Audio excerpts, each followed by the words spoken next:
Usually, people have the right to believe whatever they choose to believe. However, that's a luxury that the oppressed does not have. The oppressed must function based upon what is actually true, because if our beliefs are flawed, then all of our liberating remedies and strategies that stem from those flawed beliefs will also be flawed. This is why those of us who know the truth must teach African proverb.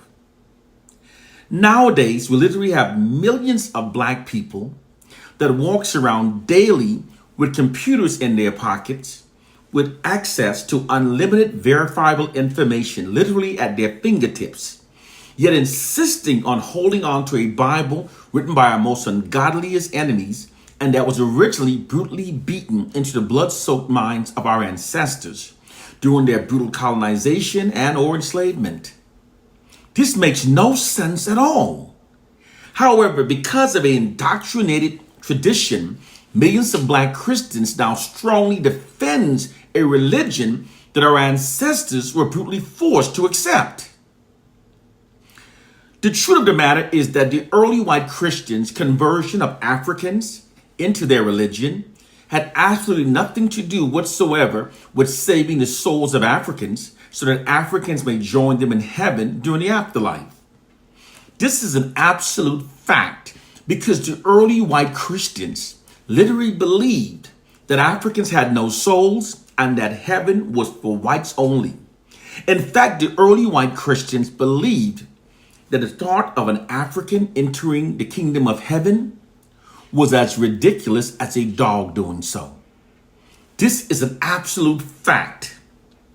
When we logically look at facts as they truly were, we can say with absolute certainty that the early white Christian enslavers' conversion of Africans into Christians had absolutely nothing to do with saving the souls of Africans. There was another self-serving reason why they put their time and energy into converting Africans into Christians while simultaneously brutally mistreating them. The self-serving reason was to indoctrinate the belief of a white God into their subconscious minds. Indoctrinating the belief of a white God into the African's minds creates a profound adoration towards whiteness, which is then subconsciously transposed onto white people. This made the Africans more subservient towards white people and more compliant with white dominance over their lives. It made them into better slaves for Europeans. And it made Africa easier to be colonized. Many black Christians attempt to defend their religion by claiming that it was first practiced in Ethiopia, and that therefore it's actually the religion of we Africans. It is untrue that Christianity was first practiced in Ethiopia.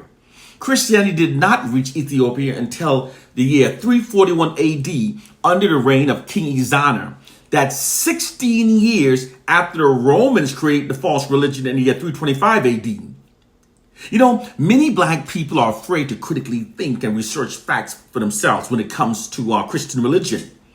However, we've been lied to about everything by the white society, and the Christian religion is not an exception to this fact.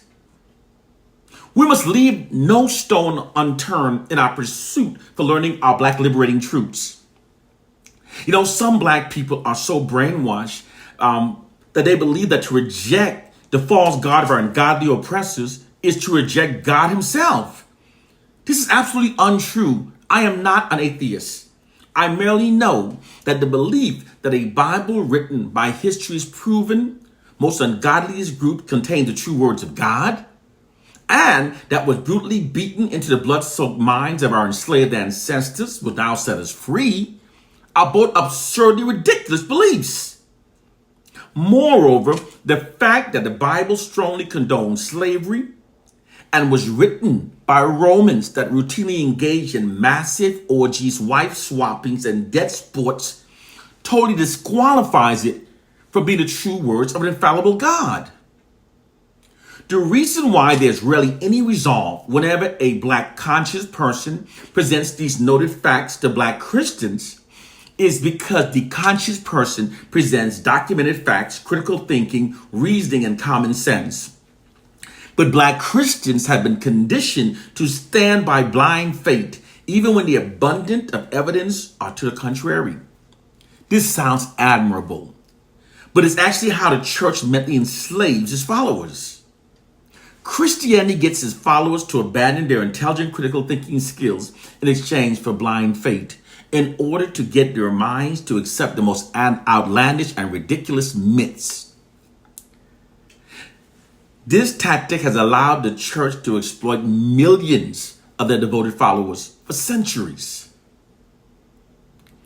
The human brain is the world's greatest computer because it's self-aware, self-formulating, self-learning, and can even reprogram itself. Its capabilities are a direct contradiction of the limits that religion imposes upon it. Why would God implant such a great abilities into our heads and then give us a religion that discourages intelligent critical thinking?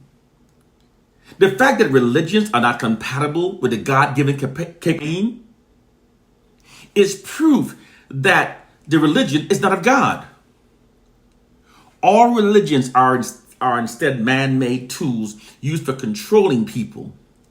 They've got our people's minds so mentally enslaved that stating all these noted facts literally offends millions. Nonetheless, I will continue to speak the truth regardless of who it offends, because I'd rather lose Black mentally enslaved friends for speaking the Black liberating truth than to endorse false, idiotic beliefs in order to hold on to mentally enslaved Black friends. By walking alone on a higher path of truth, rather than following the crowd of mentally enslaved Black masses, at least in doing so, I would be honoring my ancestors and providing a more awakened legacy for our future generations. Moreover, I would have also spent my life in a worthy cause. And if I fail, at least I fail while daring greatly, so that my place shall not be remembered amongst those of my people whose minds are so mentally enslaved, so colonized, that they refuse to critically think for themselves and reevaluate their indoctrinated beliefs. Therefore, they go from their cradles to their graves, having lived their entire lives never learning the truth. Therefore, their minds were never truly their own. They lived and died being mentally enslaved by the white oppressors, therefore being the white man's fools. The truth of our plight has nothing to do with a mysterious man who floats in the sky. And our collective condition has nothing to do with a silly slave syndrome myth. They've got our people believing so much nonsense that most can't see the true reality.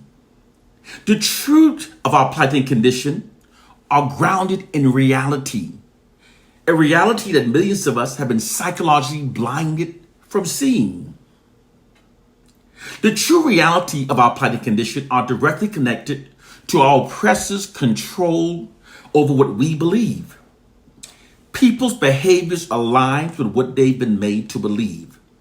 Therefore, the white oppressor's greatest power over Black people is the fact that they've conditioned millions of us to blindly believe whatever they tell us to believe. Millions of Black people now function solely based upon information that comes exclusively from white sources. And it's been this way for so long that most of us have normalized it and therefore have become psychologically blinded from realizing this fact.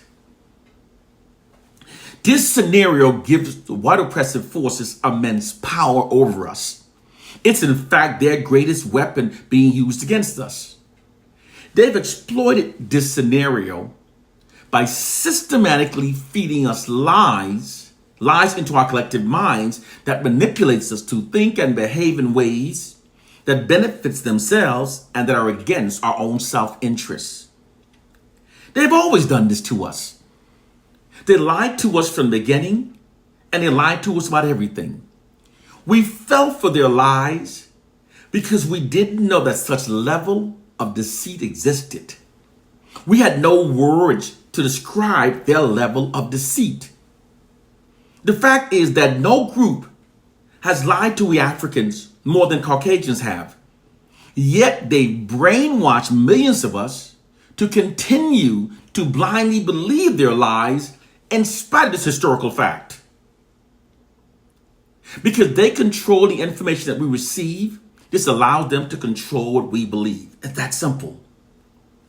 The foundation of every negative generalization that Black people makes about our racial groups, and every favorable generalization that we makes about Caucasians, are both rooted in information that comes exclusively from white sources. Their lies program our minds.